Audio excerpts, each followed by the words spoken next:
Thanks everyone to coming to Morgan City.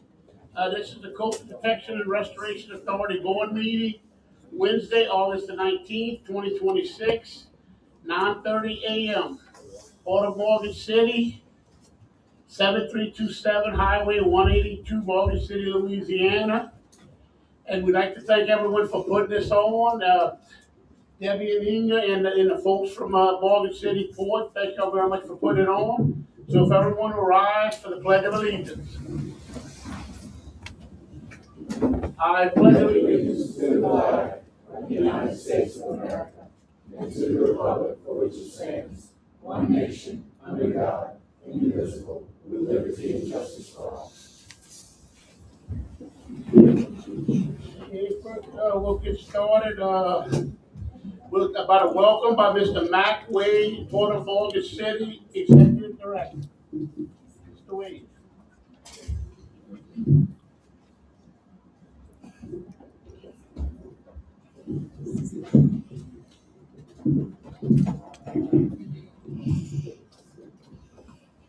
Good morning, everybody. I'm Mac Wade, Executive Director for the Port of Morgan City. On behalf of the Port of Morgan City, we welcome everybody here. Mr. Chairman, appreciate the CPRA taking the time to come to our city, down to our area. Just real quick, you're in the heart of the fabrication industry between New Iberia, Morgan City, and Houma. This is where it's happening at. There's a lot of fabrication going on 24/7, and we welcome everybody for being here today, and can't thank the commission enough for letting us host y'all today. Thank you.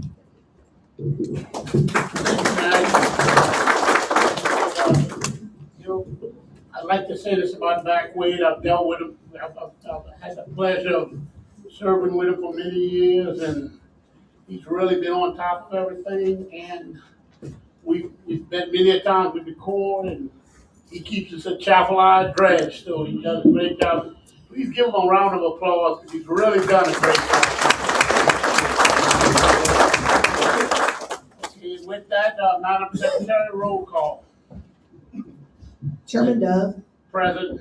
Mr. Roulette. Here. Mr. Weigel, Here. Mr. Tosa, Mr. Beers, Mr. Alford, Here. Mr. Jewell, President Jewell, Here. Congressman Kyle, Mr. Jordan, Here. Mr. Bourgeois, Here. Mr. Hidalgo, Here. Mr. Carville, Here. Mr. Lane, Here. Mr. Reshore, Mr. Cabrera, Mr. Romero, Here. President Peakley, Here. Representative Zorain, Here. Senator Hinskins. We have a quorum. We have a quorum. Thank you very much. And first, I'd like to apologize to everyone with the board members sitting with their backs to you, but this is the way they designed this. Mac Wade didn't make it for big boards, so this is the best we could do. So we do apologize with their backs to the audience. That's the best we could design it, get everybody in here. Okay, with that, approval of minutes, approval of agenda, excuse me.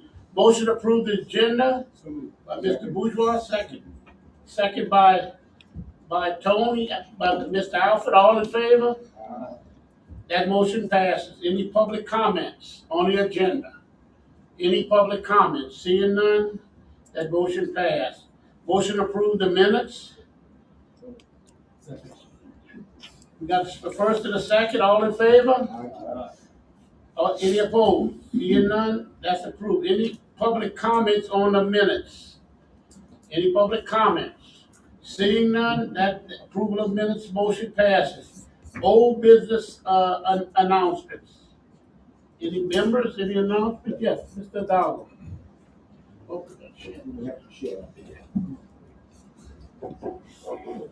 Thank you, sir. I think it's my turn right now to mention something, 2 words, 70-30, and the importance of the 70-30 split of water from the Mississippi to the Chapelizod, the importance of that to the Chapelizod Basin. So just want to continue to bring it to the table and talk about it because we need to protect that 70-30 split in the future. It's worked well in the past and need to continue. Thank you, sir. And that's a great point, to this audience. You know, with the Bonnet County Spillway relieving the Gulf when it gets to certain heights, you know, there's some movement to try to push more water down to Chapalaya in times of emergency, and of course, we're 100% against that, and we're fine with the way it is right now, and I agree 100%. But we are monitoring it. We are meeting with the people we need to in Washington, and we'll keep an eye to make sure no legislation changes that split of 70-30. So with that, CPRA implementation update, Executive Michael Hare, CPRA. Executive Hare. Good morning, Mr. Can y'all hear me? Good morning, Mr. Chairman, members of the board, and members of the public. Happy to be with you. Oh, that button. All right, I think that's, now we're on fire. All right, good morning, everyone. Look forward to getting to a board update for everyone. So we're kind of with our normal scorecard, 33 projects in active construction, 72 in E&D, 1 in planning. A couple updates. Obviously, we have the Northwest Little Lake Increment 2 moving forward. Notice to proceed was given to the contractor back in July with Apollo dredging. They're going to be getting out to that site very soon. Following that project is another one, Northwest Little Lake. It's a project funded by NRCS through the QIPRA program. We've been able to go ahead and pay our escrow to them. That project is fully funded, and we expect to put that out to bid in the very near future. And then we've updated the board on our West Bell Headland repair job that was awarded to Weeks Marine. The bids came in a little bit above what we were able to receive from FEMA. We're working through the process of not only getting that project awarded, covering that incremental cost above what FEMA gave us, and then we'll go through the process of seeking additional reimbursement from them. So we'll update the board on how the finances of that overall project go, but we do expect we'll be able to receive, I think, another 90% reimbursement for that overage, just working through that process. And excited to see all of those projects moving forward. A couple in this area, a few project updates. We'll start with State Wildlife Refuge Terracing and Shoreline Protection Project. This is over in Vermilion. It's adjacent to the Paul Rainey Sanctuary. One of the significance here is this is actually one of the is Louisiana's oldest state-managed wildlife refuges, established in 1911. The purpose is to protect interior marsh from Vermilion Bay, reduce shoreline erosion, and create additional marsh habitat. As you see on the slide there, we've got nearly 42,000 linear feet of marsh terracing, a very important restoration technique in this part of the state, one that we've worked a number of projects in this area to introduce those terraces, another 4,000 linear feet of shoreline protection. Total cost is about $10 million on this one. And again, it really highlights our agency as well as our other partner agencies cobbling the money together to get it done. About $6 million in Go Mesa, $3 million from Conservation and Energy, about $1.3 million in state surplus, and then another $100,000 from Wildlife and Fisheries. So again, so many of our projects don't come together from a single funding source, and really does take a partnership to move them forward. Staying on that same thing with our partners over at Wildlife and Fisheries, Marsh Island. This is over in the southeastern portion of Marsh Island. This was, we've initiated the engineering and design on this project. It is approximately 500 acres of marsh creation along with 3 miles of shoreline protection. This really does help build upon previous work we've done on Marsh Island, including several other marsh creation projects as well as hydrologic restoration. Overall, this will strengthen the island's coastal habitat and shoreline resiliency while protecting the existing marsh acreage. And again, could not thank our partners over at Wildlife and Fisheries enough for their continued support and helping us move our projects forward. Moving on to Terrebonne Basin Ridge and Marsh Creation Project. The board has probably heard about this project many years ago. It was originally approved for E&D in 2017, followed by construction funding being awarded in 2020. We were able to get it to about a 95% design stage and then had to pause. I'm very excited to say that we've been able to resume those design efforts and move this project forward. We've got a kickoff on August 20th of this month to finalize that E&D, go out there and redo some of the survey. But overall, this is a project that will create about 10 miles of ridge restoration, 81 acres in total, and roughly 1,300 acres of marsh across 6 different areas. So very excited to see this project resuming and moving forward, and appreciate the partnerships in this area to be able to get this project moving. Chenier Ridge restoration, construction was actually completed last month in July.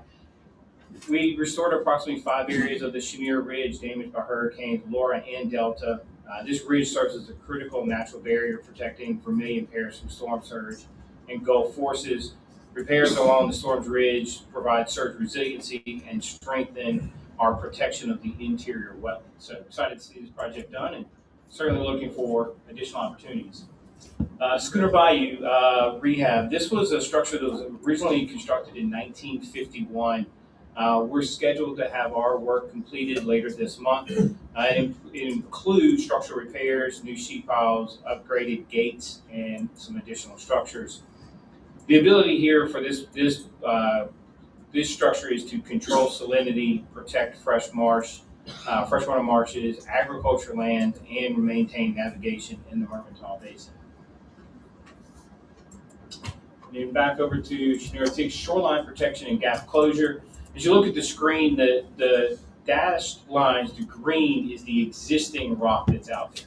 So what we're going to be doing, it looks a little bit white or maybe blue to you. This will be going back in and filling in those gaps.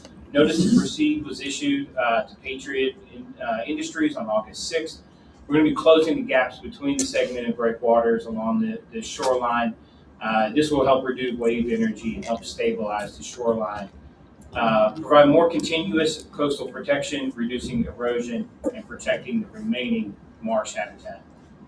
And then in Vermilion Parish, we've got this ridge restoration and shoreline project. Again, on the map, the green is highlighting where we're going to be starting. So kind of going to that northeasterly direction. About another 1,100 feet of shoreline protection. This extends from one previous project, TD 0077, and going along that northern edge of that shore. The project will address significant shoreline erosion. This is an area of the state where we're seeing average retreat of nearly 4 feet a year. And so I think getting out there and being able to complete these projects, and I think that'll be certainly a theme you see from this agency in the years to come, is completing a lot of the work we've already begun and being able to get all of this shoreline protected, continuing to build along a number of our existing land bridge features. So I think the completing of existing projects is a theme you're going to see from us, and this is certainly a project that highlights that continued investment in this area. So again, the shoreline protection will reduce bank erosion, scour, and help prevent further land loss. And then moving over to a couple more public events, we heard certainly last month from fellow board member, Lieutenant Governor Julie Nungesser, about the love for waterways and the need for cleaning up. Again, I don't want to go through all of their presentation. I think the board was certainly well informed of the importance of it, but just to remind the audience, Louisiana has nearly 14,000 miles of waterways that are vital to our wildlife, our environment, our economy, our culture, and recreation. About 80% of the marine litter starts on land, making shoreline cleanup an important way to prevent debris from entering our waterways. Volunteers can participate through shoreline cleanup, on water cleanups, as well as promoting initiatives and donating to local organizations, and encourage people to please scan the barcode and sign up for events in the upcoming month. And again, really appreciate the Lieutenant Governor giving a more thorough briefing to this board last month. Kind of staying with that same theme of cleanup, International Cleanup Day will be on September 19th over at Elmer's Island. Again, this is in partnership with Big Nichols Wildlife and Fisheries, and the cleanup is in recognition of Ocean Conservancy's International Coastal Cleanup Day. Activities will be between 10 and 12 in the morning. Cleanup supplies, including trash bags, grabbers, and gloves, will be provided. Pre-registration is required, and each volunteer must register individually. In the end, cleanup data from this will be presented or coupled into or combined into an overall international coastal cleanup database and a report that will come out in 2027. So again, for both of those efforts, really encourage the public to get out there and help keep our environment clean, and recognizing the importance of litter and the damage it can do to our entire coast. And shifting over to a little bit more of a personal note, I want to make the board aware. Last Friday, many of y'all know Brad Grass Miller had his retirement after more than 27 years of dedicated service to the state of Louisiana. Brad has been a driving force behind some of CPRA's most important restoration projects, including Caminado 1 and 2, Caillou Lake Headlands, Spanish Pass, and Maurepas. Maurepas has been especially meaningful during Brad's career as he helped carry the project forward since the original authorization in 2001, helping turn a long-term vision into a project that will protect River Parish communities and help restore the Maurepas Swamp. Brad leaves a long-lasting legacy in Louisiana's coastal restoration efforts and in the people and projects he's helped move forward. From all of us at CPRA, the agency, on behalf of the board, thank you, Brad, for your continued dedication, leadership, and friendship. I don't know if Brad's in the audience, but I would certainly ask all of us, or ask the board and the audience, to please join me in a round of applause for Brad.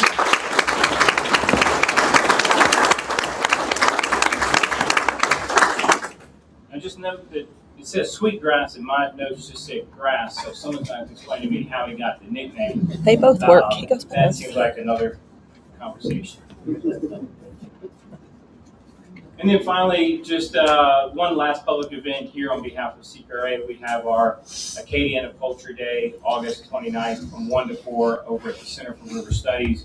Appreciate the outreach and engagement team for continuing to host many of these very informative events, driving community engagement, bringing families, young and old, all together over to the Center for River Studies to engage in understanding Louisiana's unique culture and heritage. Obviously, in this one, we're going to be studying Acadian heritage, the Atchafalaya Basin, and provides a unique opportunity to connect culture, heritage, and with the landscape and the communities and the work that we do at CPRA every day.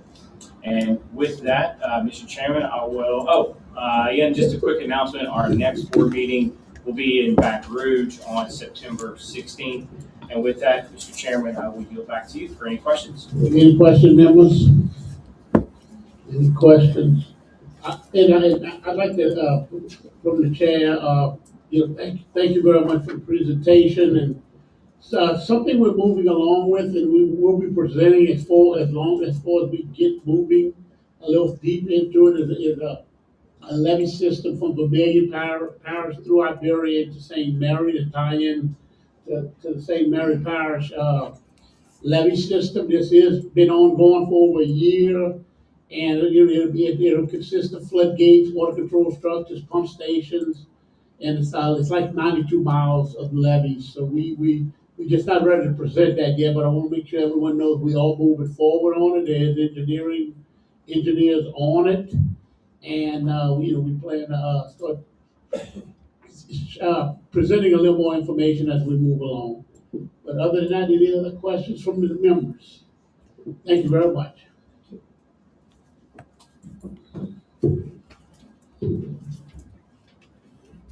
Okay, St. Mary Levee District projects, Michael Bricado, St. Mary Levee District Executive Session, Director.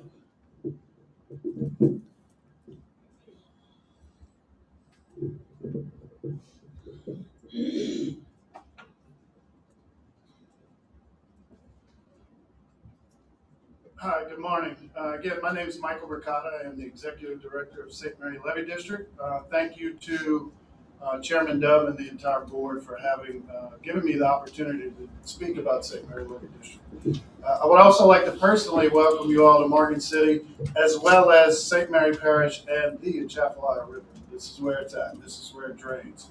For many years, you've heard about the Bayou Shane project. I know, Mr. Bill, it was 2 words, Bayou Shane, Bayou Shane. And a lot of you may not know any more of St. Mary Levy District than Bayou Shane. So today I'm going to give you some more information on it. Of course, the mission of St. Mary Levy District is to provide flood protection. The difference here is we have 2 threats. We have storm surge as well as riverine threats. Just a little bit of background on St. Mary Levy District. Before 2007, there were 4 local sponsors for all the levees in the parish itself. You had a Chaffalay Basin Levy District managed the northern levees, the west of Chaffalay and east of Chaffalay Basin levees. And then the St. Mary Parish government took care of most of the southern levees, and then anything that was inside of the town of Berwick or the city of Morgan City was managed by them. So in 2007, they created St. Mary Levy District, and we took control and responsibility for all of those different segments. One thing I really want to point out here is the 3 different watersheds that come through St. Mary Parish. We drain a large portion of the middle of Louisiana. Of course, we have the Atchafalaya Basin that flows out of the Wax Lake Outlet and the Atchafalaya River, and then you go to our east, and we have the Lake Verret Basin that basically goes from Baton Rouge down through Amelia at the Bayou Buff. And then, of course, you got on the western side, you got the Bayou Teche Basin that drains through the Sharonton Canal. So a lot of water north of us flows through us. So I'm going to go through some of the completed projects we've done since roughly about 2013 is when we really started kicking off projects. On the western end, I'll say southern end of our system, you have the Bayou Teche flood control structure, which helped close a loop between the Wax Lake Outlet and the Sharonton Canal. So with all the projects combined, we have an entire loop around that entire system. And then part of that as well is the Yoakley Levee extension, which is a removable flood wall that goes through 2 of our local shipyards. They needed the ability to access their waterfront on a daily basis, so we couldn't put an earthen levee, and we went in and put these removable flood walls, which I have a little bit more on that in a minute. A little bit further to the east, we have what is one of our first projects, the Franklin Canal Flood Protection System. It is a pump station and floodgate. It's a 40-foot floodgate, relatively small considering some of the other ones we have here. And then we have Hansen Canal floodgate as well as the Yellow Bayou floodgate. These during Hurricane Ike allowed water to funnel through these canals and actually flood Highway 90. So this is a big protection during storm surge for our east-west travel on Highway 90. And then, of course, we have the Bayou Shane on the far east end of our system. So the Bayou Shane project, many of you have heard of it. It was built or completed in 2022 in response to the flood of 1973, 2011, 2016, and 2019, where we had to come in and put emergency flood structures in. With the help of CPRA, with Go Mesa funds, state funds, as well as local funds, we were able to complete this project under budget. And now at relatively ease, we can press a button and close this structure. The bottom picture down there, you can see the water on the left hand and right hand is different colors. Of course, the brown water is the water coming from the river. This was last year's high water during the spring. So you can tell that it's definitely working. And it protects 6 different parishes. And then again, on the far west end of the parish, we have the Bayou Teche structure that I spoke of earlier. This is an 84-foot by 40-foot steel floodgate. Just to put it in perspective, it takes 12 of these gates to make one of the Bayou Shane gates. And then, of course, the Franklin Canal system, like I said, it was one of our first ones. The pump station was necessary because it was a dead-end canal, so any of the rain that fell in that needed to be pumped out. And then the Yellow Bayou and Hansen Canal floodgates and pump station as well on Yellow Bayou, again, protect Highway 90. This is the Yoakley extension. Let me see if this is going to work. Yep, you can see them deploying the flood wall This is actually in what is now the Saronic shipyard, and they're actually currently removing some of our earthen levee section and replacing it with this similar type flood wall so that they have access to more waterfront than what was previously there. You can see it's quick and easy. In about 8 hours, we can deploy roughly about 950 feet.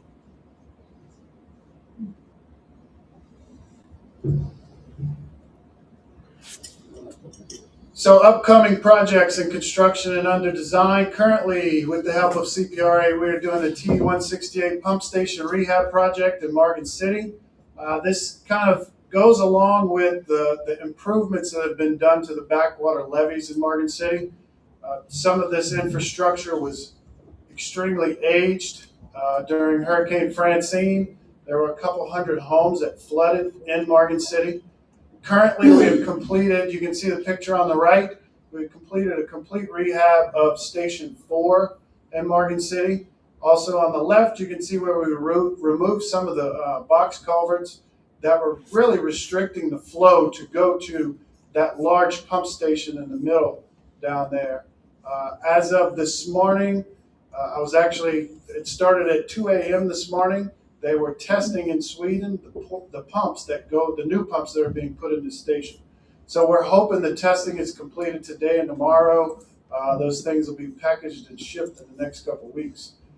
We released our bids for the installation of all that equipment on Station 9, and it looks like we have a completion date somewhere in May of next year for that entire project. And then we have one more station, Station 8, that is going to be going out to bid the next week or two. Another big project in Morgan City, this is more or less to finish closing up the system, is the lakefront project on Lakeside. We are looking currently to do a very similar removable flood wall situation, because we have to go through people's backyards.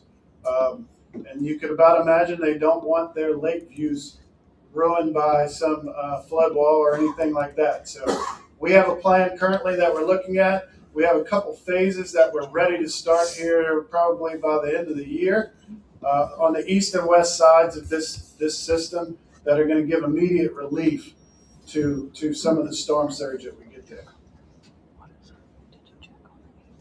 Another project we're looking at kind of goes with the Bayou Teche floodgate and the closure of that complete loop. Is we need the ability to get some of the water out of Bayou Teche pre-storm. During Hurricane Francine, we had roughly about 10 inches of rain in that basin, and it got to some pretty scary levels. The retention that we anticipated, it served its purpose, but we want to give ourselves a little bit better comfort level on what we can retain in that entire basin without having to pump. So this project is putting some box culverts where we can move water out of the Teche Basin into some actual pump station areas, pump it out using existing pumps, and then just, again, create that storage pre-storm. And then Chairman Dove had briefly spoke about the stuff, we call it west of Sharonton. It is I think it's the Iberia St. Mary Upland Levee system that is in the CPRA master plan. But we have started on this from St. Mary's side. We really believe in having projects shovel ready for whenever the funding's available. So this is our farthest east segment of it. We're calling it phase 1, or reach 1 rather. We have done our modeling for this, the drainage study. We're looking at, I think this one's about 10.3 miles of earthen levee. There's 2 closure structures, 4 sluice gates, and 2 to 3 detention or retention ponds, and 2 to 3 pump stations. Again, here, we're not big fans of pump stations.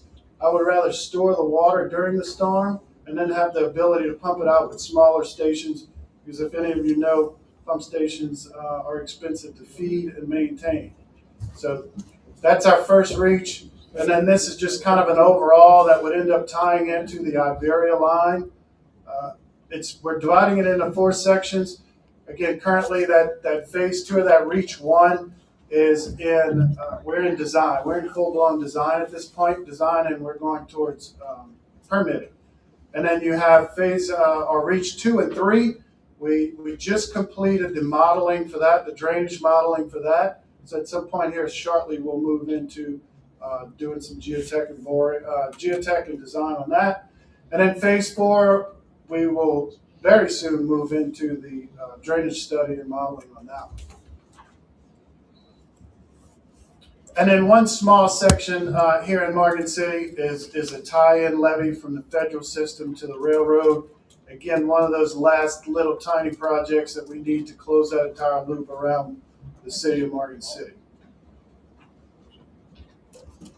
And then this is actually a core project on the west end. This is Sherrington Floodgate. They're replacing, you can see the 2 floodgates at the bottom of that picture. This was the most deficient area of the entire Choctaw Basin system. So they're in the process of, it didn't play. They're in the process of replacing that floodgate. Project was due to be completed in 2025, and I think now we're looking at a 2028 completion. Lots of concrete in this project. I don't remember the cubic footage of it, but it will blow your mind the amount of concrete that's being put into this.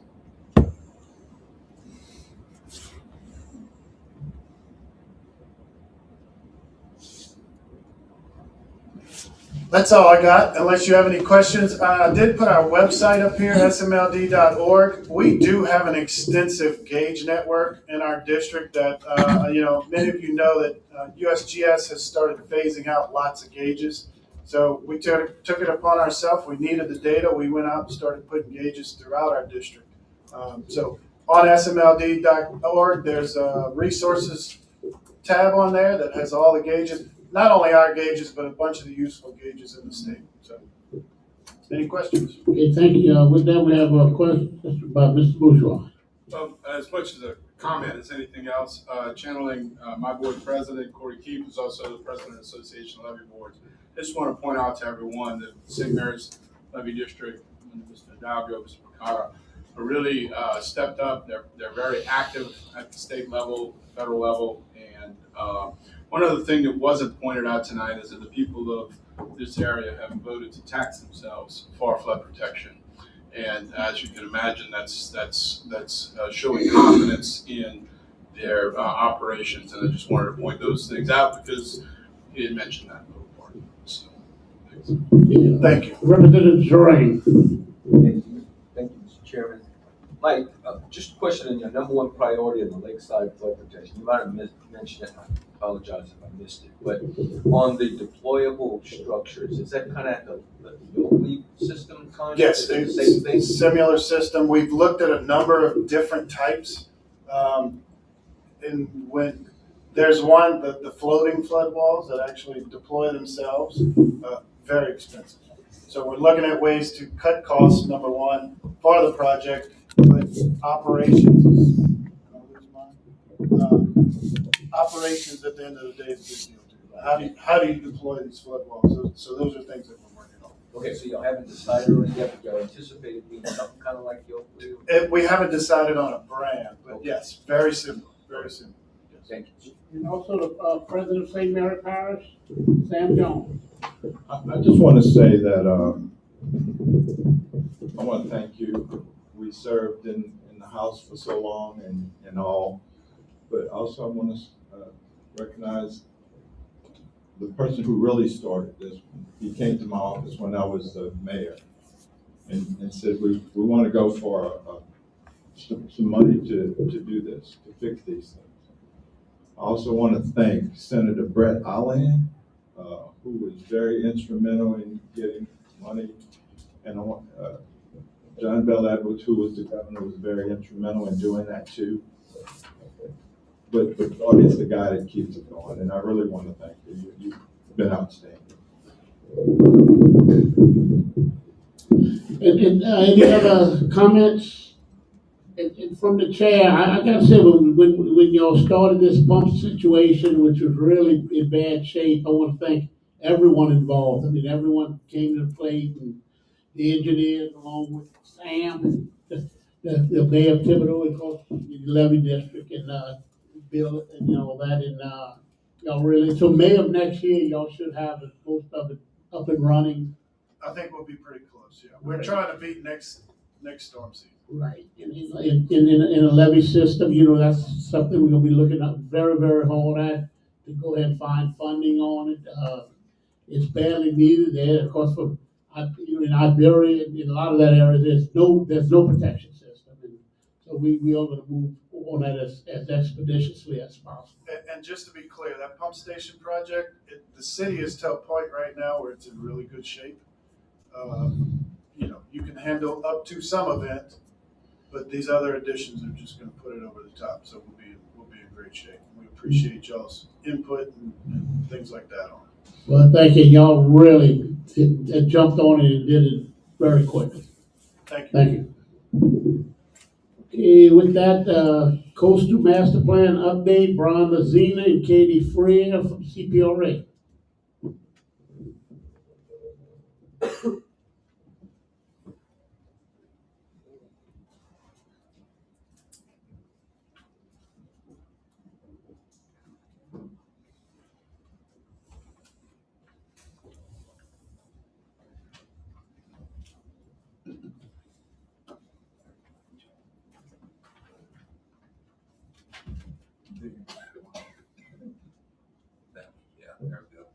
Morning, Chairman, members. Thank you all for being here. Few words from me, and then turn it over to Katie, simply because it's been about a year, I guess, since our last update to the board for the Coastal Master Plan. So we're honored and grateful for the opportunity to do that today. First, I'd like to thank you and a lot of your team, your staff that are day-to-day in the Coastal Master Plan with us. This isn't, Brian's plan. It's not Katie's plan, CPRA's plan, it's State of Louisiana's Coastal Master Plan. And we rely on a lot of the team to bounce these things off as we go. We want to make sure it's well vetted as we go through the process on there. But I would continue to ask, while the big map that we always show with the projects, the CPRA's projects, at the same time, there's so much data in this plan that we want to be able to help you inform your own actions on there. So if there's a thing you want to see, a kind of way you want that data presented, we ask that you please do so, because it's in there. I forgot what we're up to, and I probably wouldn't know the terms of data that we provide, but it's a blank load, as they would say. And then a couple points. Katie's going to have a couple points for you, but a couple I wanted to make as well is, first, this plan remains grounded in the best available science and engineering. That's not me saying that. That's a whole hundreds of people across this country and others saying, yes, we agree, this plan is grounded in that. But we're also savvy enough to look out the window every once in a while as well. So while it is grounded in science and engineering, we do recognize the value in what we see, what coastal residents see is going on in this particular area, and I think that's important. I wanted to express that. Second is transparency. This agency prides itself on the transparency that we have through data, decision making, everything else. I think you'll see that even more from this particular plan. You put a project in, you'll be able to see how that project goes through life, what the outcome of that project is, how these things go through, and then third is this plan is adaptive. I know adaptive management is a catch-all that a lot of folks use, but I can say that this plan takes advantage of the 20 plus years now that this agency has been in existence, putting projects on the ground, and it's a plan to do that. It's a plan to put projects on the ground. It's reflective of how we do that. It's going to be reflective of the day-to-day activities, not just it's out there, it's a pie in the sky plan. This is truly a plan to implement these projects. So just wanted to have those couple points, and I appreciate it, and I'll turn it over to Katie now for the brief. Thanks, Brian. Okay, so like Brian said, it's been just over a year since the last time I updated y'all on the Coastal Master Plan process. So today I'm going to fill you in on some of the big things that we've accomplished in the last year, and give you a look at what's coming up next as well. So first though, just to I'm gonna keep coming back to this process diagram to remind us where each of the things I'm updating you on fits in the big picture, fits in the larger process of getting to a plan at the end of the day. So this is our basic master plan development process right here. So first we identify candidate projects, then we use our predictive models to look at how those projects might influence the landscape compared to a future without action. So what if we do nothing? What if we do this project? And then we get the data that we need to be able to compare the projects. We select the ones that we think are our best bet for moving forward, and that comprises our plan. So there's a lot more that goes into it than just 3 boxes, 3 steps. And for the last year, we've been working really hard in everything within that purple square there. So there are really key things that go into getting our list of candidate projects, and then there are important steps that we have to take before we can do any modeling as well. And I'm going to talk about each of those. So first, I'm going to talk about public engagement and the first public solicitation period. So that fits right here in our big process diagram. So we solicit new project ideas from the public, and then we screen them, and that gives us our list of candidate projects. So the first public solicitation was from July through October of last year. And we asked the public to submit both coastal challenges and new project ideas. So tell us about the problems that you're seeing and ideas that you have for addressing them. During that time, our public engagement efforts really focused on 2 main goals. 1 was getting the word out, and 2 was supporting the development of strong project submissions. We wanted to give people the tools to be able to submit project ideas that would perform well in our analysis, that would really strengthen the plan. Now, I updated you, or I briefed you on most of the things in this list, these activities that were part of that last year, so I won't go through all of them, but I just want to highlight a couple of things. So 1 is that we had 160 people attend in person our public workshops that we held. We held 4 of them around the coast last year. So we feel that we had a really good turnout for those meetings. We also, this was new, we offered 22 virtual office hour sessions where if somebody wanted to talk to us one-on-one, they could sign up for 15 minutes to get on Teams with us and be able to ask their questions individually. We had a handful of people take advantage of it, and we think that as the word gets out about them, we'll have more and more. The folks who did participate seem to really appreciate it. And then one other thing I want to highlight is that not only were we going out to the general public, but we also were working directly with our regional work groups. So our regional work groups consist of practitioners who do work in the coastal regions. And they got together with us during the first public solicitation period to help us come up with good project ideas and set the goals, the strategies that we want to achieve in each region. And then they also got together with us in the spring when we were screening the projects that we had received to help us vet them, think through them, think of ways that we could improve them. And we are planning another round of meetings with our regional work groups in the coming months as well.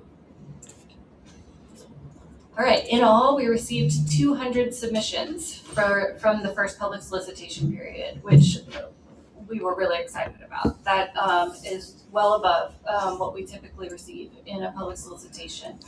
And this is a map showing the breadth of the submission ideas and challenges that we received. You can see we've got coverage really across the whole coast. So what was in the submissions? We saw some themes come out as we looked across the submissions, both the challenge-only submissions and the project ideas. A whole lot of submitters that might have been submitting restoration projects, they made it clear that a major goal of their restoration projects was actually flood risk reduction. So looking to use restoration projects strategically to reduce flood risk. We also saw that the majority of the new submissions for traditional structural flood risk reduction, like levees, were for areas where there's been very little of that type of work in the past. And then we also saw a number of submitters focus on goals like reducing saltwater intrusion, restoring impounded wetlands, and novel methods for sediment trapping and long-distance sediment transport. I want to flag that this time, as I've said already, we told people that they could tell us about an observed coastal challenge that they see even if they don't know how to address it. So 25% of the submissions we received were challenge only, just people telling us, hey, there's something going on here, it's not working, I'm not sure how to address it necessarily. And luckily, in most of those cases, we actually had projects that we were screening that lined up with those challenges. So it makes sense that a lot of people are seeing the same challenges. Some folks had ideas, and so we were able to pair a lot of those challenge-only submissions with project ideas that we were screening. And this is what came out of the screening. So we are just wrapping up the screening process, and this is where we are so far. So the vast majority of the submitted project ideas passed screening, and they're going to be further evaluated as candidate projects. Now, in a lot of cases, these projects overlapped with 23 master plan projects that were rescreening or with other projects that were submitted. So the 84 submissions that are moving forward doesn't mean 84 projects. It's actually fewer projects because they wound up being combined together in a lot of cases. But that's a really good percentage of the submissions that that were successful in going the direction that the submitter wanted them to becoming candidate projects. 27 of the projects just don't fit well within our modeling framework, but they do speak directly to our master plan goals. And so we're splitting them out for more targeted investigation. There are 3 categories that we were able to lump these 27 project ideas into. And we think there's a lot of value to the master plan in exploring those, investigating those as a group, but separately, or as 3 groups separately. And then 18 projects were screened out. They didn't pass the initial screening either because they actually fall outside the scope of the coastal master plan, or because we have a specific reason to be confident that they wouldn't be successful. In the latter cases, if we have a reason that we think they wouldn't be successful and that's why we screen them out, we tell the submitters why. We're going to tell the submitters why, and if they have some sort of evidence, some sort of reason that we need to reconsider, they have the opportunity to push back and to provide us that those other considerations in the second round of the public solicitation. Finally, 7 projects were considered as programmatically consistent with the master plan. That means that they definitely support our master plan goals and don't need to be evaluated and selected individually. They're already consistent with the coastal master plan based on the type of project that they are. So those basically skip the process. And then finally, there are 14 that we're still working on. And those will get shuffled into the other categories as we go. We're within days, maybe a couple weeks of finishing those last few.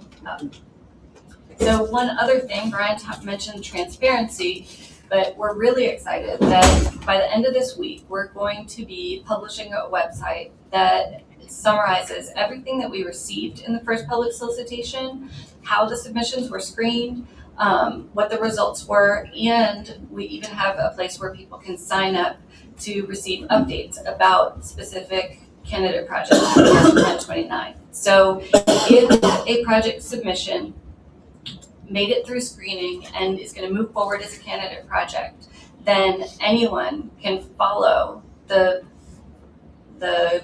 further path of that project through our evaluation process. And we've tied all of the submissions that have gone into a single candidate project. We have those IDs tied to that candidate project. So we are automatically going to update those submitters every time the status changes with that project as it goes on. So the submitters automatically get enrolled in future updates, and then anybody else who wants to keep an eye on a certain project can do so as well. We're gonna have a map viewer. This is a screenshot of the web-based map viewer where you can zoom in, you can pan around, you can click on a project and get details about the project. So we're hoping that people are interested in this. We think that it's gonna help address some of the feedback that we've gotten about people not knowing what happens and being discouraged about submitting for other projects. Okay, so in addition to gathering candidate project ideas, we have also been doing 2 other major efforts to get ready for modeling. So one important piece of before we're able to do any modeling is we have to update our existing conditions landscape. So with every master plan cycle, one of the most important early steps that we do is updating the real world observational data that's the foundation of our future looking planning process. So we've improved the way that there are a number of areas where we've done this, and I'm just gonna flag a couple of examples for you.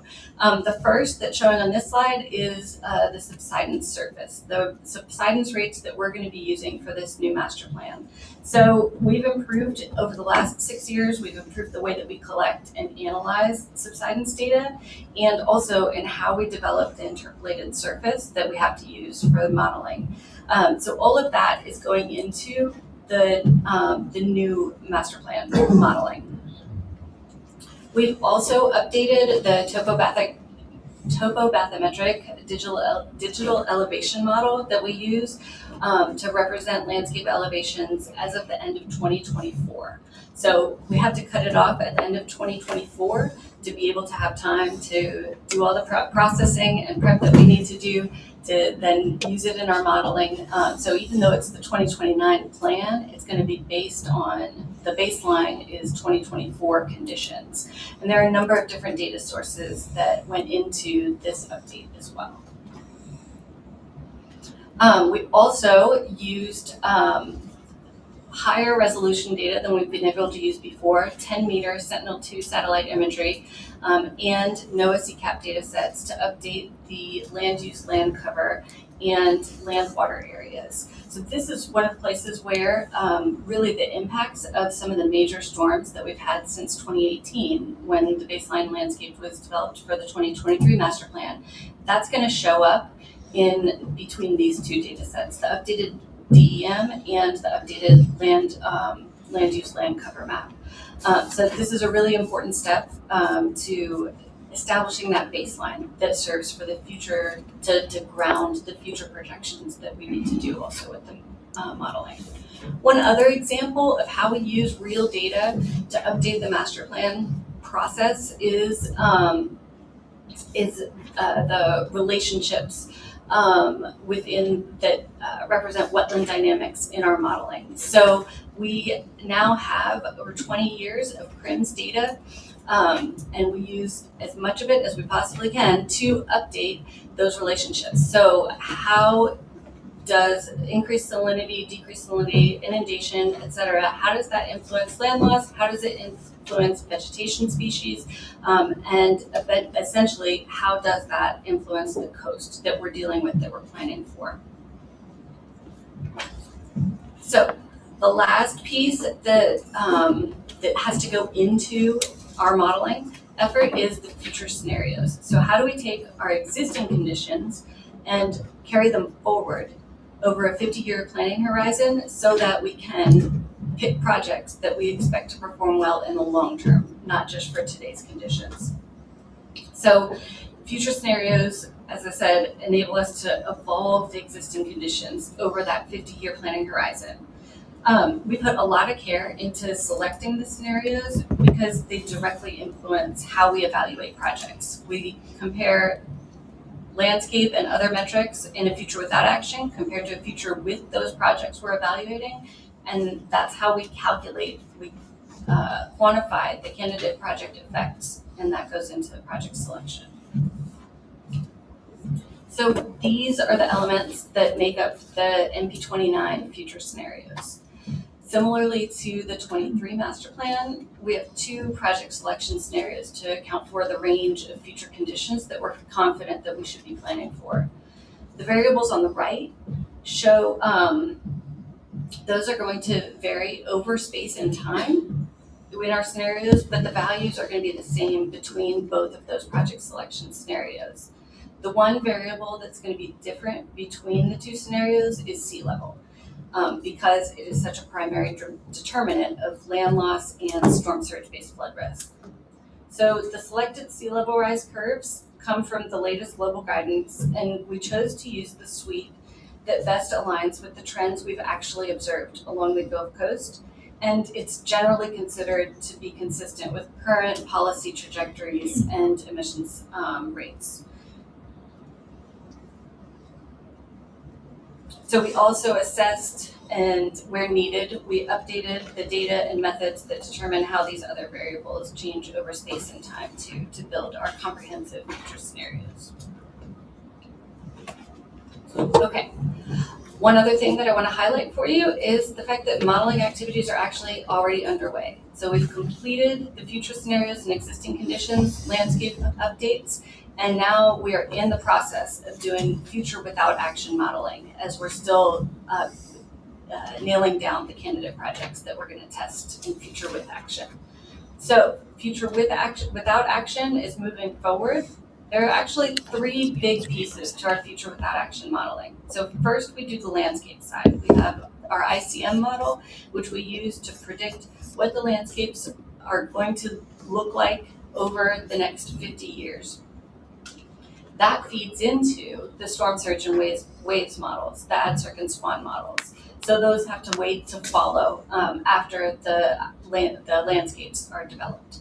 So the landscape modeling, we're wrapping that up right now. We're hoping to actually be able to release that publicly in the next, call it month and a half or so. Month and a half, 2 months. We're pushing hard to be able to release that publicly, share it with everybody before we start the second project solicitation period.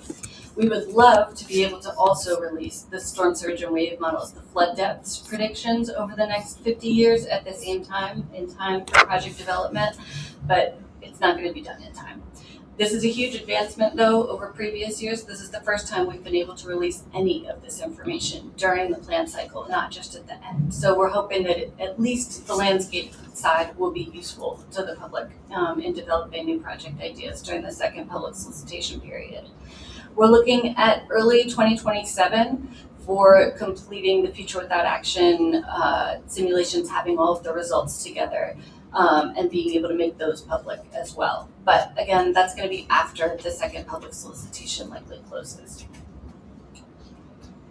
Okay, and we're preparing for future with action modeling as well. We're already taking the candidate projects that we've identified from the first screening process, and we're building them into our models, which is actually quite an effort as well.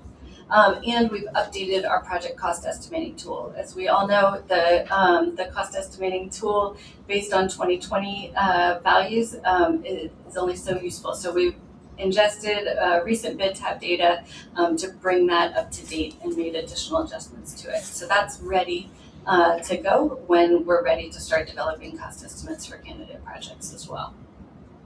Okay, so that's what we've accomplished, and I just have one quick slide on what's next.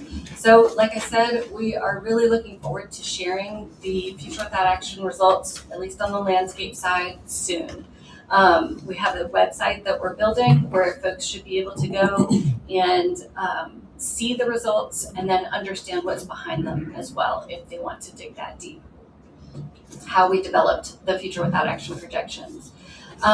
We're going to do a kickoff, a public webinar once that's available, and have virtual office hours again.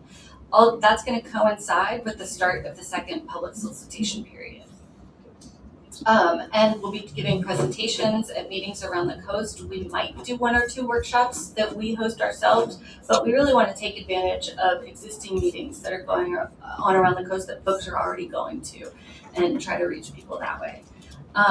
And as we did in the first solicitation period, we'll be using the web-based survey tool to collect the Coastal Challenge and project idea submissions. And then we're going to be continuing with our modeling efforts as well as all that's going on.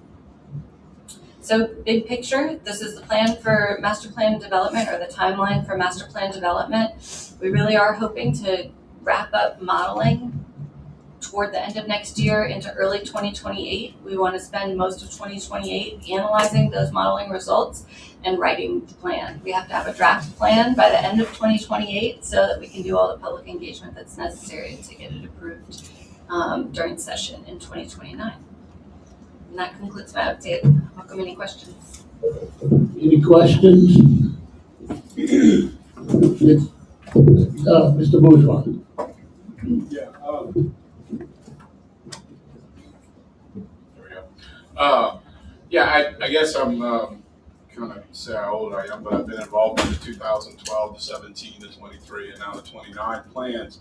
And I just want to say this is complicated, but having watched it evolve, it is clearly complicated to best resolve the answers to the questions. It's not complicated, but complicated. And to the public, it's actually easier. So I just wanted to comment that I know two people sitting here, but there were dozens of people that were working through this before, then where it's evolved. And you know, Mr. Dabo likes two words. Well, world class. It is a world class plan that's been put in place, and I just thank everybody who's been involved in that over the years. And from the chair, so for the audience, so this final review, final draft should come to this board late 28, if I'm not mistaken. Yes, okay, thank you. Any other questions, members of the board? Thank you very much, very informative. Okay, the next one we have is the CPRA update, Brian Lazina and Michael Coulon.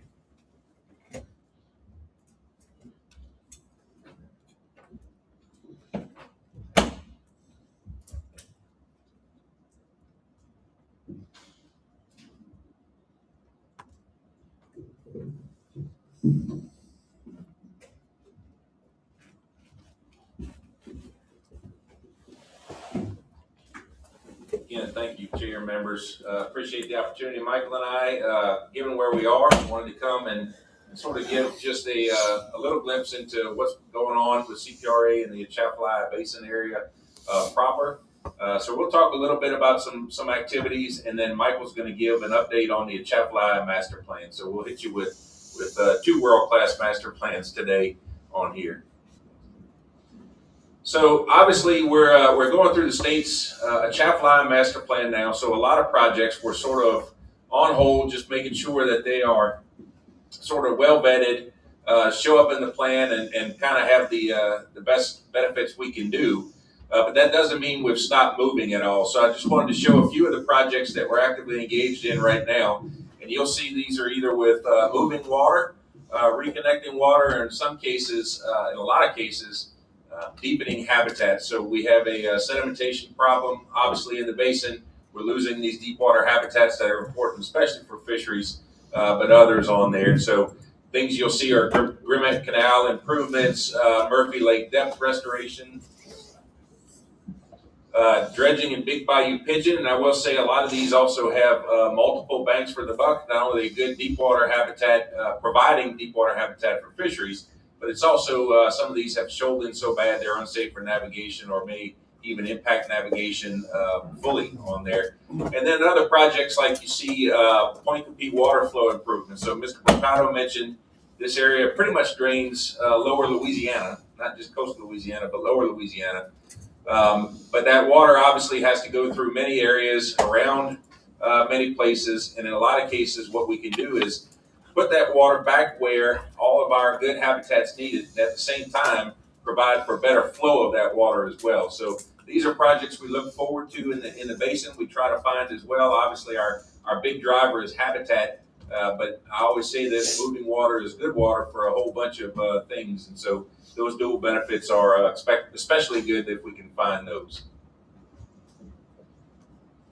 So also, since we're here, and I wanted to give an update, we haven't talked about this in quite some time, but it is the National Estuarine Research Reserve. So Louisiana has nominated this particular area, the Atchafalaya area, as a National Estuarine Research Reserve. You can see on the map to your left there, notably missing from the Gulf Coast and most of the coast is Louisiana in gray instead of green. We do not have a reserve here in Louisiana. And of course, we are the only main non-coastal state, and some that are actually Great Lakes that don't have a reserve. So if you're not familiar with research reserves, this is actually a federal-state partnership bringing together really people, science, protecting these places, but gives opportunities for research, engaging children, and engaging a lot of the community members to really get out and enjoy and understand how to better these areas. Next slide. So I mentioned it was a state-private partnership. Basically, the state's role is land ownership and management, provides the reserve staff members the program implementation and funding. So there's a 30% match for state funding. The federal role through NOAA as national policy and program guidance, technical assistance, program coordination, and then funding 70%. And what this allows also is not just for more science, more data analysis to come into these areas, but also to be part of a larger program so we can look at changes across the Gulf Coast. Next. So here's what's currently in the draft plan for what you would see as the Atchafalaya National Estuarine Research Reserve. The yellow bars are the core areas, so these are the primary areas of influence the reserve would have. Not coincidentally, it overlaps with the Atchafalaya Delta or the wildlife management area that the state of Louisiana has through Louisiana Department of Wildlife and Fisheries to ensure that we could obviously have control and properly manage that. And then you see the blue hatching is a buffer area. So these are larger areas, a little bit less, but all on state waters that allow sort of that protection, but at the same time have less kind of an influence, a directed look than those core areas on there. So really what we wanted to do, and is unique through the system, is capture these two active deltas that you don't see in any other East Research Reserve in the complex. So the process, we've already been through letter of interest, site selection, and nomination.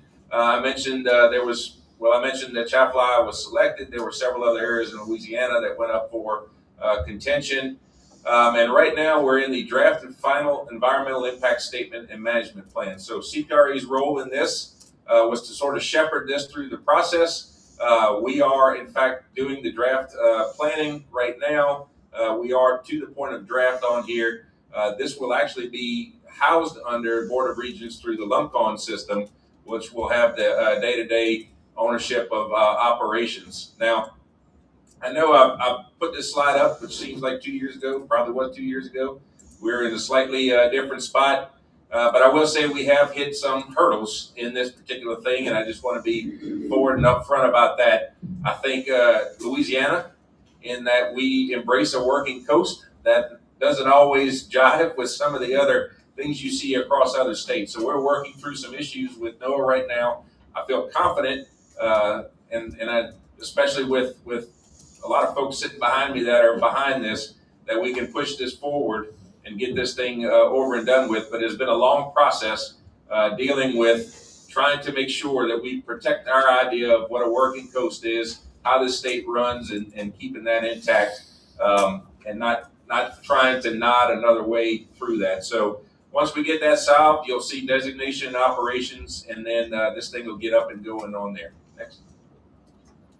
And just one last on the Estuarine Research Reserve, I couldn't be more happy than the folks, a lot of whom are in this audience today and up on the board, the support that Morgan City and the parish of St. Mary has given this reserve, without it actually being an official reserve yet, has been huge. And so I know with that support, we'll get this over the finish line.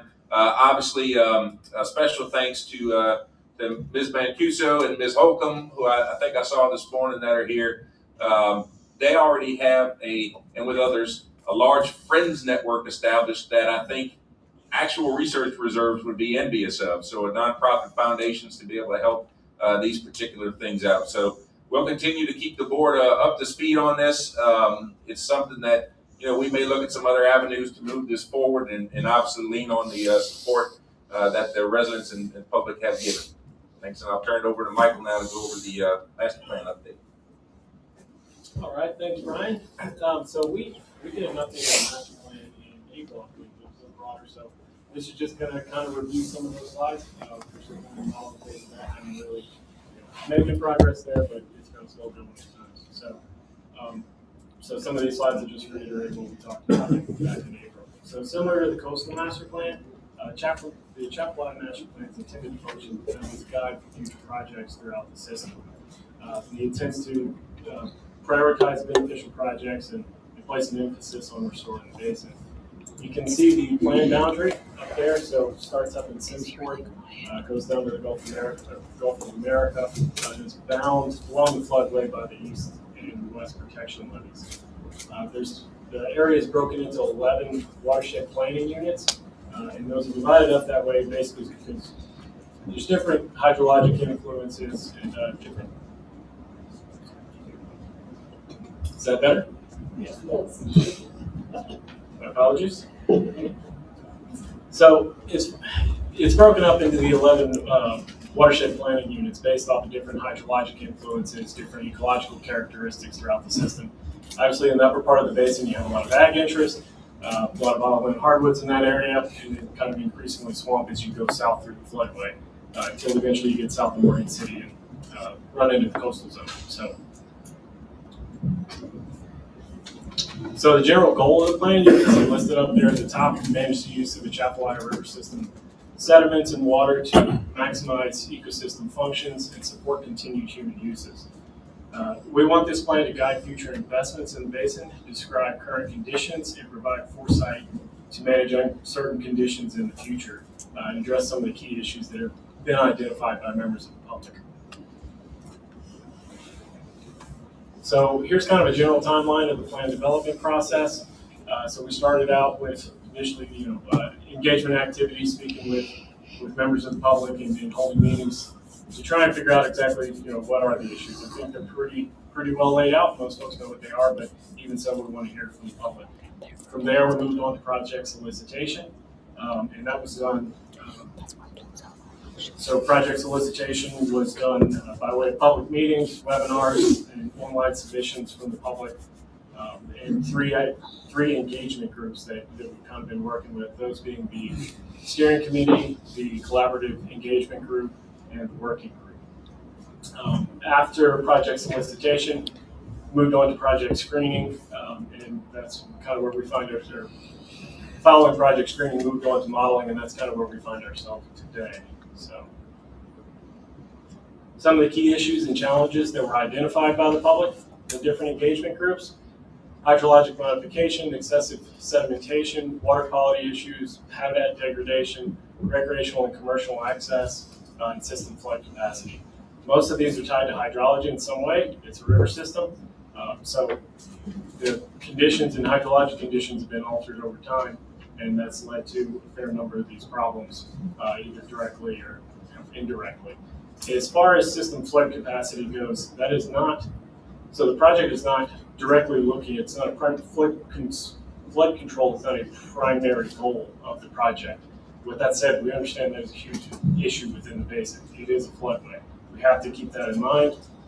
We have no intentions of trying to make that worse. We're hoping that there's secondary benefits from some of the hydrology projects that we're doing that are more, ecologically focused, but there may also be some benefit there.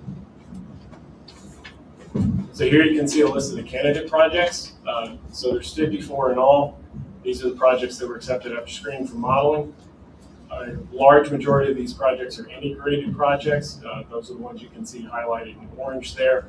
Lots of small features in some cases. So there's also 13 dredging replacement projects listed, 12 sediment trapping projects, 1 sediment diversion down in the coastal zone, 1 freshwater diversion in the upper portion of the basin, and 8 hydrologic restoration projects.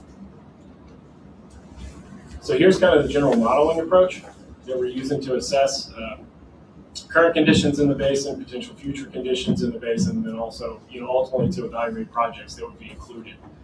So basically, you take the topography, bathymetric data, stage, salinity, all these variables, plug that into some of the H&H models, and ultimately that feeds into your vegetation model, which describes how vegetation might transition in different portions of the basin, what flooding looks like in certain areas, depth of flooding, duration of flooding, and then based off of those vegetation models, that information then flows into habitat models for particular species of importance, and so on and so forth. So I included these couple of depictions, not to present these results, mostly just to show kind of what some of this information is going to look like as it comes out. So on the left, you see kind of a general screen grab I took of annual inundation duration, and then also kind of sediment transport, how water and sediment are moving throughout the basin, that ultimately are going to feed into things like the picture on the right, which is vegetation transition in the basin. And so that's kind of what we're looking at. There's four kind of general scenarios that we're looking at, one being a 10-year wet period at current sea level, one being a 10-year dry period at current sea level, a 10-year wet period at a future elevated sea level, and a 10-year dry period at a future elevated sea level. So all the modeling is still kind of ongoing at the moment. We hope to come back with a fair bit more information in the not too distant future, but that's where we're at for the time being. So if you're looking for any more information about the project, you can reach us at atchafalaya.basin.la.gov. We're trying to do some updates to the website. You can get a little bit more information on there. We just recently sent out a newsletter, but happy to hear from folks. So, thank you. Thank you. Are there any questions from the board? Yes, Mr. Hidalgo. Not a question, but just a comment. It just seems like as many projects that are earmarked for the basin, that there must be a mitigation, that value that we could get from that. Okay, I mean, there's so many projects that are good projects, and why not get some mitigation value from that? Is that just something to look at or potentially to consider? So we're always exploring opportunities for, I'll let the board answer, to get a bigger federal interest in here, because obviously we're not receiving any credit towards, working kind of any projects right now. So I will say that is a big thing. We'll explore any opportunities for revenue to put projects into the basin or to do that. But there's obviously a lot of things ongoing. Yep. Just think outside the box, that's all. Well, that's exactly what we intend to do. I hope the board recognizes, just from that one picture Michael showed, the robust approach level that we're taking to the Atchafalaya. You can't model it like you can the entire state of Louisiana. I mean, we're talking projects that, it's somebody with a backhoe comes in there and does these projects. It's not 100 million cubic yards of material. So you really can't do that with the same modeling. We had to come in and take a better approach to this and really give it the attention it deserves. Okay, any other questions? Board members? Okay, with that, thank you very much, and I'll, the parish batching program, Joe Johnson, CPRA.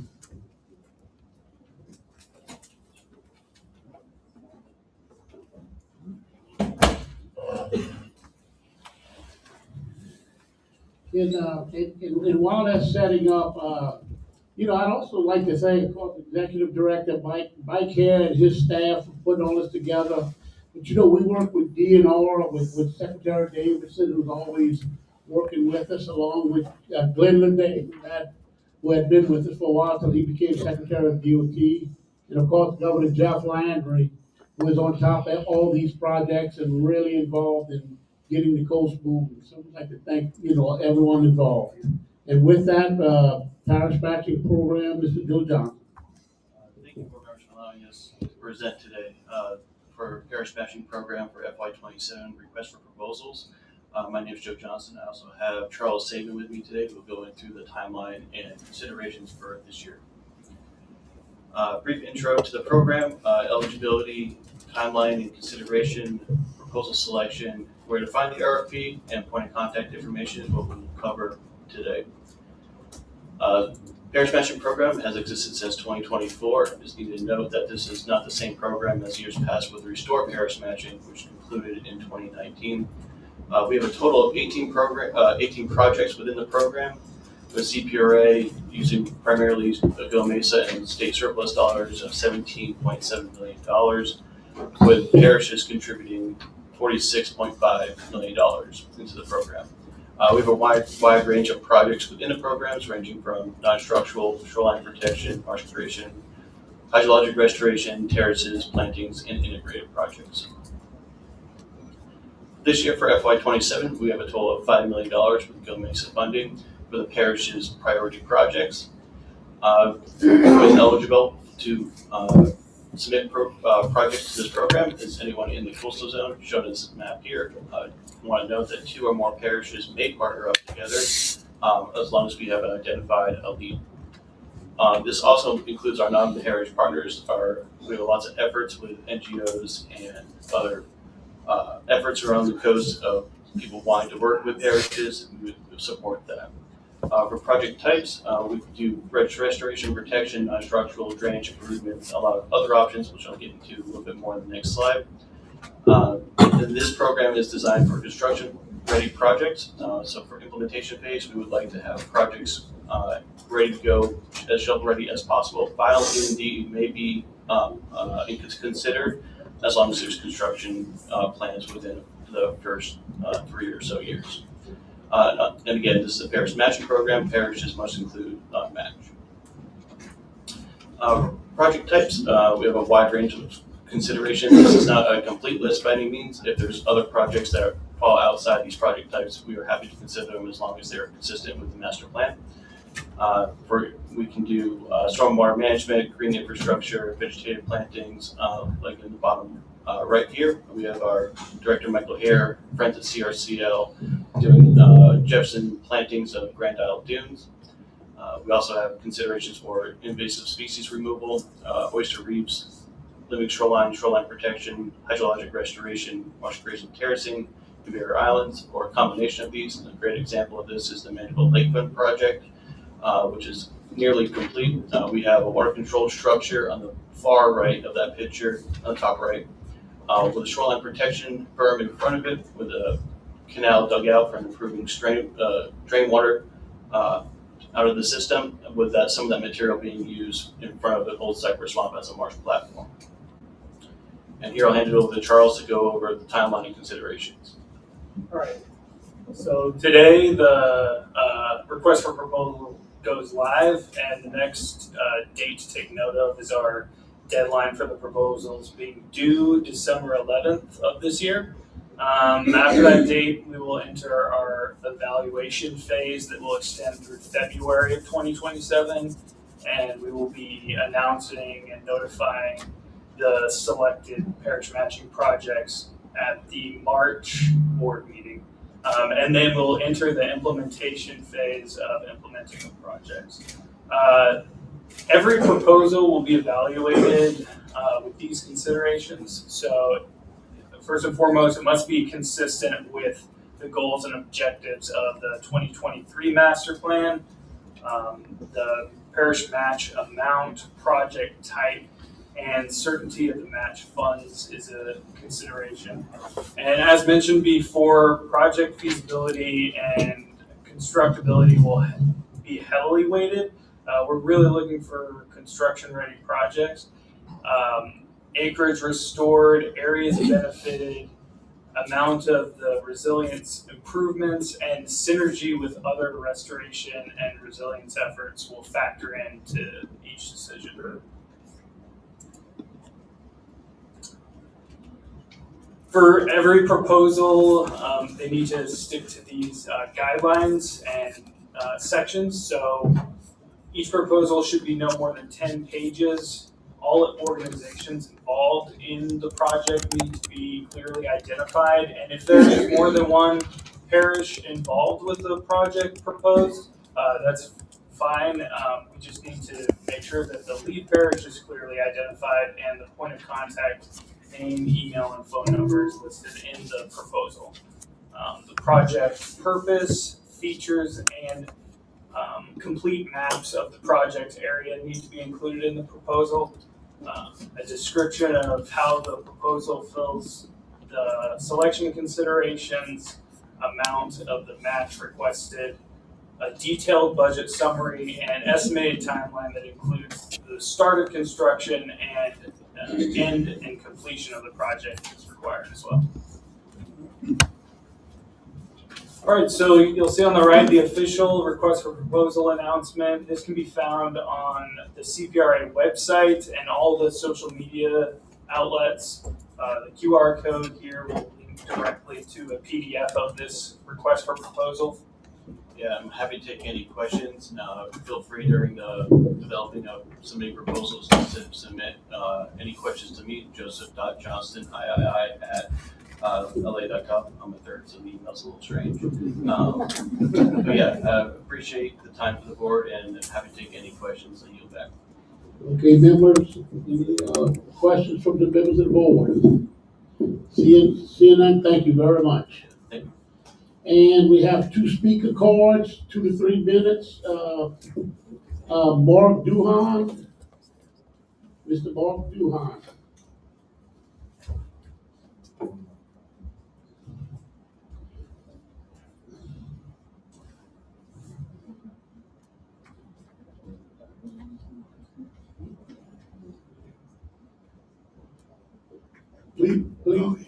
Please state your name. Mark John, St. Mary Parish Council District East.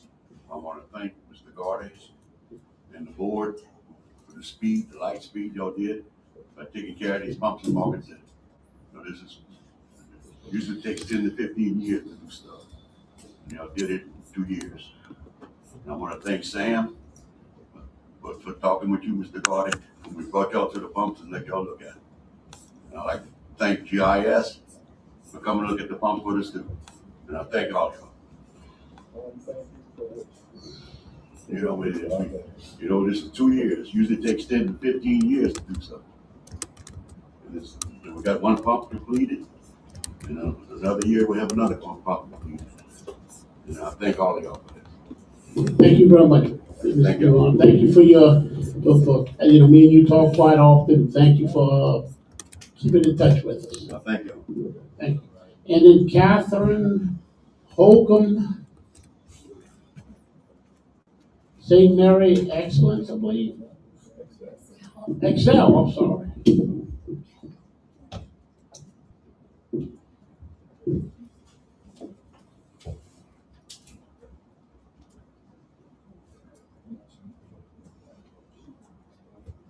Good morning. I'm Catherine Holcomb, president of St. Mary Excel. It's a nonprofit and a Chapelaya nonprofit working for the St. Mary ecosystem, economic, and infrastructure resilience. You can find our work on our website, stmaryexcel.com. And we appreciate CPRA for meeting in Morgan City today and the agenda items that provided updates on Chapelaya initiatives. As you know, 4 years ago, in June of 2022, the Atchafalaya Zone was recommended to become Louisiana's first National Estuarine Research Reserve. Thank you, Brian, for that update. We're thrilled about how it's moving along. We hope that we will see that happen soon. During the time since the recommendation was made in 2022, we've been reminded here of how important it is to maintain our water and storm event resilience. In 2024, our area experienced the impact of Hurricane Francine. Mike Mercado told you some of the problems that we had here. A Category 2 storm that resulted in a federal disaster declaration for our area. In that same year, 2024, and into 2025, over an 11-month process, we placed 30+ coastal agency, industrial, and community leaders at the Atchafalaya table here in this building to develop a plan to increase storm and water resilience for our area. 5 staff members from CPRA participated in the planning. The group detailed the Atchafalaya River Coastal Hub, the ARCH strategic plan. And I have the book with the plan inside right here just to show you that it is a physical thing. There are many projects listed in here, and this was the result of the 11 months of study and work. This plan envisions a riverfront facility where coastal communities such as ours here along the coast facing economic and environmental challenges collaborate with researchers through science, best practices, and local knowledge for innovative solutions. We have been pleased to work with CPRA's Executive Director, Mr. Michael Hare, in sharing this plan. He has heard, received, and reviewed the ARCH strategic plan. He's also requested additional information pertinent to project sustainability as we sought grant and other funding for implementing the plan. Beyond the pilot projects in this plan, St. Mary XL is securing a preliminary engineering report for a building on the Atchafalaya riverfront. The engineering work that makes a project shovel-ready, and we heard that word a few times today, and fundable. The site-based ARCH facility will anchor the application of Atchafalaya pilot projects for contextual applied science, unique to the active land building and storm impacted coast. ARCH will respond to the area's uniqueness, the only Louisiana active coastal land building region that creates and sustains wetlands in the Atchafalaya Bay and the Wax Lake Delta. And the ARCH is in a location near the downstream terminus of the Atchafalaya distributary, conveying approximately 30% of the regulated combined Mississippi Red River flow to the Gulf. On both sides of us, we have 30%. We heard that number a few times too. 70-30, I think that's Mr. Hidalgo's other two words, 70-30. Yes, we need contextual applied coastal and riverine science as 70-30 discussions take place. I think I said contextual, and that's an important word here. We are looking forward to making the Atchafalaya National Estuary Research Reserve and the Atchafalaya River Coastal Hub a reality. We have been strategic, targeted, and efficient by placing everyone at the table in this vital coastal planning. If you have any questions about the ARCH, we'd be happy to do a presentation for you at a later date. But finally, I have one more thing. St. Mary XL and our partners, the Atchafalaya, including the Atchafalaya Intercoastal Coalition, invite you to accept our 1927 100-year flood event commemoration challenge invitation. And Dr. Mancuso, you can pass that out. Maybe to the board. In April of 2027, we invite you, our regulatory agencies, university teams, engineering companies, back to Morgan City to compete in sand building. Yes, sand building, river sand. The same sand we place for beneficial use, and not castles, floodgates, levees, sandbag walls, rescue boats, the structures the 1927 flood gave us. You do this work every day. For one morning, come do it in the sand for the joy of it. Your design, your team, your interpretation. We will be hosting this competition out on the Lake End Parkway. And as many of you know, that parkway is a land bridge created in the early 2000s, and it was used through the addition of utilities as temporary housing trailer sites after Hurricane Katrina. And that ground tells our whole story. When the East Atchafalaya Protection Levee cut Lake Palourde off from its river, the shoreline began to erode. So sand from the Atchafalaya's annual dredging was pumped 3 miles to build it back. The land bridge is beneficial use of dredged material done decades before we made it a program. In April, we will build river sand on placed river sand. This is where we will host our sand building competition as an event to commemorate this historic and impactful 100-year flooding event in our area. The event on this land bridge highlights the need to remain vigilant in storm and water management. We are anticipating that each agency represented here today will field a team and engage in this creative and technical commemoration event. And we look forward to hosting you and your team, as you will not want your organization to be left out. Yes, it is a friendly competition. And yes, there will be a winner with a title worth defending the following spring. But everybody wins that day. For one morning, the people who live behind your levees get to watch the people who actually do this work, not agencies on a slide, but neighbors in the sand, building the story of the coast in front of the kids who will inherit it. You need to email info@stmaryxl.com and indicate interest in reserving your organization's berth in the challenge. April 17th, 2027, the Land Bridge. The Sandworks Challenge, 100 years after the flood, will hold your spot. Thank you for being in Morgan City today, and thank you for receiving our public comments, and we'll see you on the sand. Thank you. Thank you very much. And,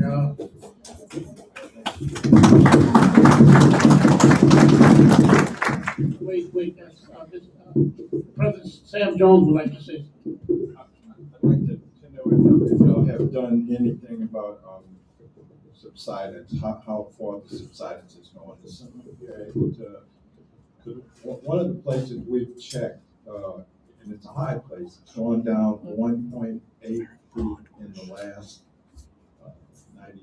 90 years. And where? That's right where they're doing the big thing on the levee. It's in that place. Chairman. Yeah, I don't have an answer for you, Mr. President, but certainly I think our staff can take that comment back and we'll get some information provided to your office. Okay, and also want to advise that at one time, a lot of the water went to other places, even 3 places where the water comes out now. The Chapel Island, the middle of the parish, now we got one on the end where Ceramic is. We've become a very functional place, and I really want to tell you, I appreciate so much what you've done, and I was remiss by not recommending Kathleen Blanca, who started the CPRA way in the back. So, thank you, Mr. I appreciate it so much. Thank you, Mr. President, and thank everyone for coming. Great big crowd, and God bless everyone in here, and God bless the United States of America. Thank y'all for coming.